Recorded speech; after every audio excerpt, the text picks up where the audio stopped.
Bismillahirrahmanirrahim. Assalamualaikum warahmatullahi wabarakatuh, Ibu. Waalaikumsalam. Semoga bergembira yang menjaga diri pasien pada siang hari ini.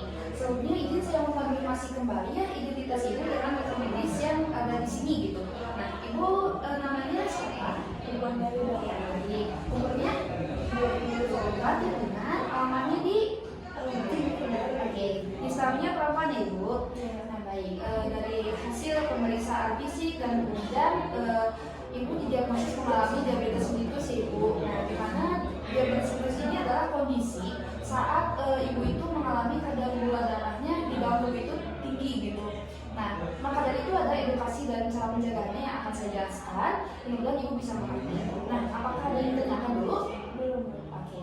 Nah, jadi pertama untuk pencegahannya Ibu harus melakukan pemantauan kadar gula darah dulu. Nah, di mana untuk pemantauan kadar gula darah ini bisa dilakukan secara mandiri tanpa Ibu harus pergi ke dokter atau klinik terdekat atau puskesmas terdekat, tidak usah. Ibu bisa melakukan secara mandiri dengan menggunakan alat ini namanya glukometer ya Ibu.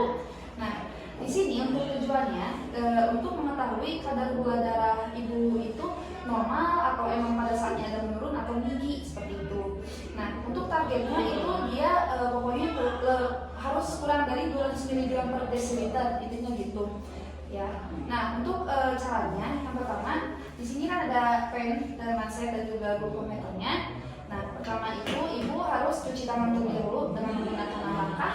Nah, setelah itu kita kan akan ambil darahnya. Nah, pertama-tama Ibu ambil dulu juga ambil darahnya dan siapkan juga 3 jarinya, bisa dari jari telunjuk, jari tengah ataupun jari manis seperti itu. Tapi yang paling sering standar itu di jari telunjuk ataupun jari tengah seperti itu. Nah, setelahnya Ibu gunakan alkohol swab di area yang Ibu akan suntikan gitu, dimana aja boleh gitu. Di atasnya pokoknya di atas ini. Nah, jika sudah Ibu siapkan dulu juga ini pennya. Nah, di sini kan ada angkanya ya Ibu, dari angka 1 sampai 5. Nah, angka 1 itu jarum suntikannya main kecil, tapi yang angka 5 itu main besar jarum suntikannya. Jadi tergantung ketebalan dari jarinya gitu. Tapi yang paling standar itu sering digunakannya jarum angka 3 dan angka 4 seperti itu. Nah, jika udah siapkan pennya dan gitu alkohol swab sudah, terus ini nah seperti ini. Nah, ini klik dulu yang putihnya, setelah itu disitu klik 1 kali aja, nanti darahnya keluar. Di situ juga ini glukometernya harus sudah aktif dan di sini nanti ada strip gitu. Nah, di strip dilekatkan glukometer, habis itu di strip ini tekatin. Nah, nanti darahnya mengalir gitu sedikit, habis itu keluar nanti hasilnya seperti itu. Hasilnya nah ini ya. Itu cara penggunaan glukometer. Nah, kemudian juga kalau memang gula darahnya itu ada turun, ada rendah, kan kemungkinan bisa ada tinggi, ada rendah, itu kemungkinan bisa terjadi komplikasi. Nah, salah satunya di sini untuk diabetes mellitus bisa terjadi hipoglikemia Ibu. Nah, di mana hipoglikemia ini adanya kondisi terjadi gula darahnya itu turun begitu tiba-tiba. Nah, bagaimana cara penanganannya? Yang pertama itu harus ada 2. Jadi ada glikemianya itu ada yang ringan, ada yang berat. Nah, untuk glikemia yang ringan itu seperti kalau emang ada tanda gejalanya itu ada rasa keringat, rasa lapar, berkeringat dingin atau lebih gitu, sering berkeringat, kemudian emosi yang sering tidak bisa dikendaliin, sama sering ada kesemutan, terus jantung berdebar tiba-tiba lebih cepat, sama ada rasa tremor gitu, gemetaran tiba-tiba tanpa sebab itu. Nah, itu salah satu tanda jika hipoglikemianya ringan. Nah, untuk catat pencegahannya itu bisa dilakukan dengan mandiri, seperti ya Ibu konsumsi makanan yang glukosanya cukup tinggi atau biasa kita sebut dengan glukosa, seperti makanan yang kentang, jagung ataupun singkong seperti itu. Tapi itu Ibu juga harus bisa mengaturnya agar tidak menjadi glukosa yang tinggi, cukup komplikasi yang tinggi lagi. Nah, kemudian juga bisa dilakukan dengan menghindari makanan-makanan yang berlemak. Juga habis itu meminum gula yang dilarutkan ke dalam air. Nah, untuk gulanya itu ditangkas sekitar 2-3 sendok makan seperti itu. Nah, kemudian juga pemantauan glukosa darah tadi seperti menggunakan glukometer ini itu sering-sering dilakukan secara rutin, dan baik setelah makan juga ataupun 2 jam setelah makan atau sesudah makan ataupun sebelum tidur. Itu sering dilakukan. Tapi untuk saat ini kalau sudah makan itu dilakukannya 15 menit juga tidak apa setelah makan. Nah setelahnya itu kita juga jika memang masih glukosa hipoglikemianya yang berat kayak lebih ke pingsan atau koma, itu bisa melakukan penghentian obat anti diabetiknya kayak oral ataupun insulin, itu langsung dihentikan aja gitu.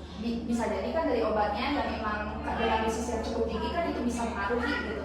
Nah ataupun juga langsung dibawa ke rujuk ke rumah sakit ataupun spesialis terdekat gitu, klinik spesialis terdekat untuk penanganan yang lebih lanjut. Seperti itu Ibu untuk hipoglikemia. Jadi tanya kembali.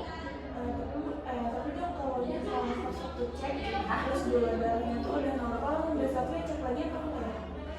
Oke, untuk frekuensi ya itu. Nah jadi jika si frekuensi gula darahnya normal itu memang dilakukan secara rutin juga, tapi ya berjalan itu seperti setiap minggu, per bulan. Tapi kalau emang dia gula darahnya naik turun gitu ataupun kadang normal, itu harus dilakukan secara rutin gitu, agar hasilnya bisa diketahui, oh ternyata saya masih turun naik gula darahnya seperti itu. Nah kemudian juga saya akan menjelaskan kembali dari untuk nutrisinya.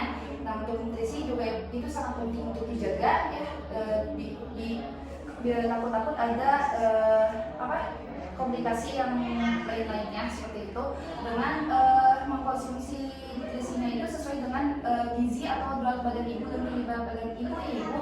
Nah nanti mungkin di pemeriksaan tadi juga sudah ada kan kayak pemeriksaan glikemianya, berat badannya, BMI seperti itu. Nah kemudian juga dengan model piring T gitu. Jadi dulu mah yang disebutnya T 4 sehat 5 sempurna itu. Nah sekarang mah ada model 5T seperti itu. Nah juga bisa dilakukan aktivitas fisik atau aktivitas olahraga seperti itu.